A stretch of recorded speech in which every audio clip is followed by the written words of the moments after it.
اعوذ باللہ من الشیطان الرجیم بسم اللہ الرحمن الرحیم۔ سورہ النساء آیت نمبر 121۔ آیت نمبر 121 میں اللہ پاک فرماتے ہیں ایسے لوگوں کا ٹھکانہ جہنم ہے اور اس سے بچنے کی جگہ نہ پائیں گے۔ آیت نمبر 122 میں اللہ پاک فرماتے ہیں اور جو ایمان لائے اور اچھے کام کرے ہم ان کو بہت جلد ایسے باغات میں داخل کریں گے کہ ان کے نیچے نہریں جاری ہوں گی، وہ اس میں ہمیشہ رہیں گے۔ اللہ نے اس کا وعدہ کیا ہے اور اللہ کا وعدہ سچا ہوتا ہے، اور اللہ سے زیادہ کس کا کہنا صحیح ہوگا۔ آیت نمبر 123 میں اللہ پاک فرماتے ہیں نہ تمہاری تمنا سے کام چلتا ہے اور نہ اہل کتاب کی تمنا سے۔ جو کوئی برا کام کرے گا وہ اس کے بدلے سزا پائے گا، اس کو اللہ کے سوا کوئی دوست نہ ملے گا اور نہ کوئی مددگار۔ آیت نمبر 124 میں اللہ پاک فرماتے ہیں اور جو کوئی نیک کام کرے گا وہ مرد ہو یا عورت بشرط یہ کہ وہ مومن ہو تو ایسے لوگ جنت میں داخل ہوں گے اور نہ ان پر ذرا بھی کوئی ظلم ہوگا۔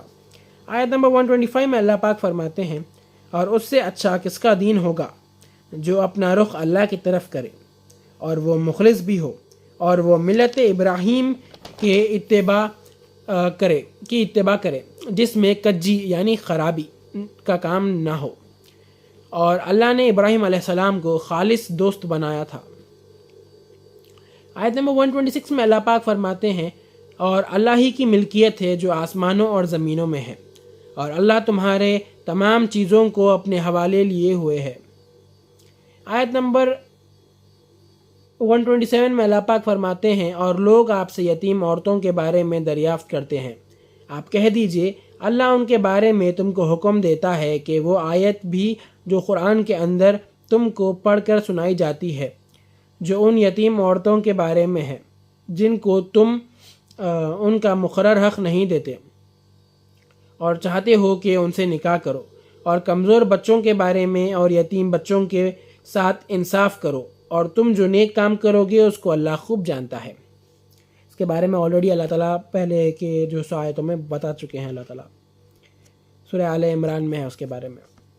آیت نمبر 128 میں اللہ پاک فرماتے ہیں اگر کسی عورت کو اپنے شوہر سے بد دماغی اور لاپرواہی کی غالب احتمال ہو تو دونوں پر کوئی گناہ نہیں کہ دونوں صلح کر لے۔ اگر تم نیکی کرو اور اللہ سے ڈرو تو اللہ تمہارے سب کاموں سے خوب باخبر ہے۔ آیت نمبر 129 میں اللہ پاک فرماتے ہیں اور تم تو اپنی عورتوں میں برابری کر نہیں سکتے، تم کتنا ہی چاہو تو پھر تم ایک ہی طرف نہ ڈھل جانا اور دوسری کو چھوڑ دینا۔ اللہ سے ڈرو، وہ بڑا مغفرت کرنے والا اور رحم والا ہے۔ یہ آیت میں اللہ پاک یہ فرما رہے کہ ڈیفیکلٹ ہے دو عورتوں کے ساتھ برابر رہنا۔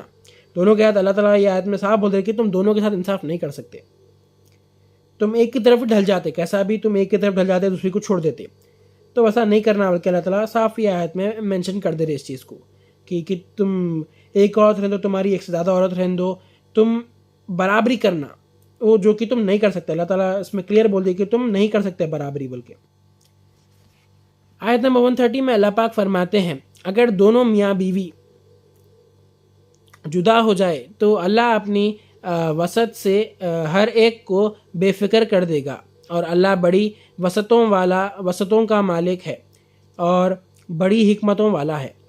آیت نمبر 131 میں اللہ پاک فرماتے ہیں اللہ ہی مالک ہے سب چیزوں کا جو آسمان اور زمین میں ہے۔ ہم نے ان کو حکم دیا جن کو تم سے پہلے کتاب ملی تھی، اور تم کو بھی کہ اللہ سے ڈرو، اور تم ناشکری کرو گے تو اللہ ہی مالک ہے سب چیزوں کا جو آسمان اور زمین میں ہے۔ اللہ کسی کا محتاج نہیں، سب تعریفیں اللہ کے سزاوار ہے۔ آیت نمبر 132 میں اللہ پاک فرماتے ہیں اللہ ہی مالک ہے سب چیزوں کا جو آسمان اور زمین میں ہے، اور وہ کافی کارساز ہے۔ اللہ ہی کافی کارساز ہے، سب کے کاموں کو سب کے کاموں کو انجام اللہ تعالیٰ پہنچاتے، کوئی اپنے کام کو انجام پہ نہیں پہنچا سکتا جب تک اللہ تعالیٰ نہیں چاہتے، تو اللہ ہی کافی کارساز ہے ہمارے لیے۔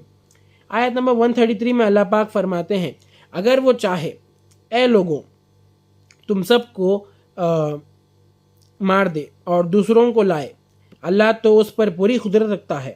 اللہ تعالیٰ چاہے تو سب کو مار دے سکتے، دوسروں کو لا لے سکتے، دوسری قوم کو لا دے سکتے۔ آیت نمبر 134 میں اللہ پاک فرماتے ہیں جو دنیا کا بدلہ ہے، اللہ کے پاس دنیا اور آخرت کا بدلہ ہے، اللہ تو بڑا ہی سننے والا اور دیکھنے والا ہے۔ اللہ کے پاس دنیا آخرت دونوں کا بدلہ ہے اللہ کے پاس۔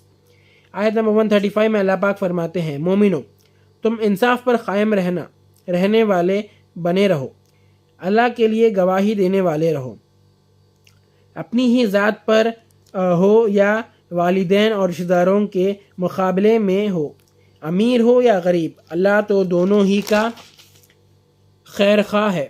تو تم خواہشات کا اتباع نہ کرو، ایسا نہ ہو کہ تم سے حق ہی سے ہٹ جاؤ اور تم کج بیانی کرو گے، یعنی خراب باتیں کرو گے یا پہلو تہی کرو گے، مطلب چینج ہو جانا، بدل جانا اس چیز پر سے۔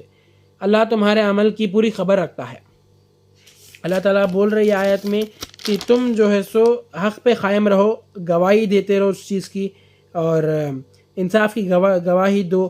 ایسا نہ ہو کہ تم خواہشات کے جو ہے سو فالوور بن جائیں گے، خواہشات کے اپنے فورس کے نیچے آ کے، چاہے وہ برا کرے سوالے، چاہے والدین رہو یا رشتہ دار رہو، یہ نہیں سوچنا کہ ہمارے والدین ہیں یا رشتہ دار، اگر وہ لوگ حق پہ نہیں ہیں تو حق پہ نہیں ہیں، بلکہ صاف انصاف کی بات کرنا، جو ہے سو خواہشات کے اس میں آ کے نہیں ایسا والدین ہے رشتہ دار ہے، بلکہ اس میں جو ہے سو ناحق کی طرف حق سے نہیں ہٹ جانا اس کے چکر میں، بلکہ اللہ پاک یہ فرما رہی ہے آیت میں۔ آیت نمبر 136 میں اللہ پاک فرماتے ہیں مومنو تم اللہ پر پورا یقین رکھو اور اس کے رسول پر، اس کی کتاب پر جو اس نے اپنے رسول پر نازل کی، اور ان سب کتابوں پر جو اس سے پہلے نازل ہو چکی ہیں، اور جو یہ سب کا انکار کرے تو وہ گمراہی میں بڑی دور جا پڑا ہے۔ آیت نمبر 137 میں اللہ پاک فرماتے ہیں جو مسلمان ہوئے پھر کافر ہو گئے، پھر مسلمان ہوئے پھر کافر ہو گئے اور پھر کفر میں بڑھتے چلے گئے، اللہ ایسوں کو ہرگز نہیں بخشے گا اور نہ راستہ دکھائے گا۔ جو لوگ مسلمان ہوئے پھر وہ لوگ کفر اپنا لیے کافر ہو گئے، پھر وہ لوگ واپس سے مسلمان ہوئے اور پھر واپس سے کفر اپنا لیے کفر میں آگے بڑھ گئے، تو ویسے لوگوں کو اللہ تعالیٰ ہرگز بخشنے والا نہیں ہے، نہ ہی اللہ ان کو راستہ دکھائیں گا۔ آیت نمبر 138 میں اللہ پاک فرماتے ہیں منافقین کو یہ خوشخبری سنا دیجیے، ان کے لیے بڑا دردناک عذاب ہے۔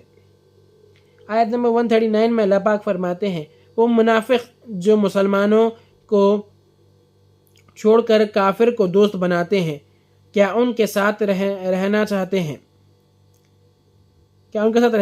ہیں تو عزت تو ساری اللہ ہی کے پاس ہے۔ آیت نمبر 140 میں اللہ پاک فرماتے ہیں اور اللہ تمہاری کتاب میں یہ حکم کرتا ہے کہ جب تم احکام الہی انسٹرکشنز آف اللہ کے ساتھ کفر اور مذاق ہوتے سنو تو ان لوگوں کے پاس مت بیٹھا کرو، جو کوئی بھی اللہ تعالیٰ کے انسٹرکشن کا مذاق اڑاتا یا کفر کرتا اس کے ساتھ، تو وہ لوگوں کے ساتھ مت بیٹھو بر اللہ، جب تک کہ وہ دوسری بات شروع نہ کر دے۔ اس حالت میں تو تم انہی جیسے ہو جاؤ گے، اگر ویسے تم بیٹھے رہے وہ ٹائم پہ تو تم ان کے ایسے ہو جاتے، تمہارا دل بدل جاتا ان لوگوں کی باتوں سے۔ اللہ منافقین اور کافروں سب کو دوزخ میں جمع کر دے گا۔ صدق اللہ العظیم و صدق مولانا رسولہ الکریم۔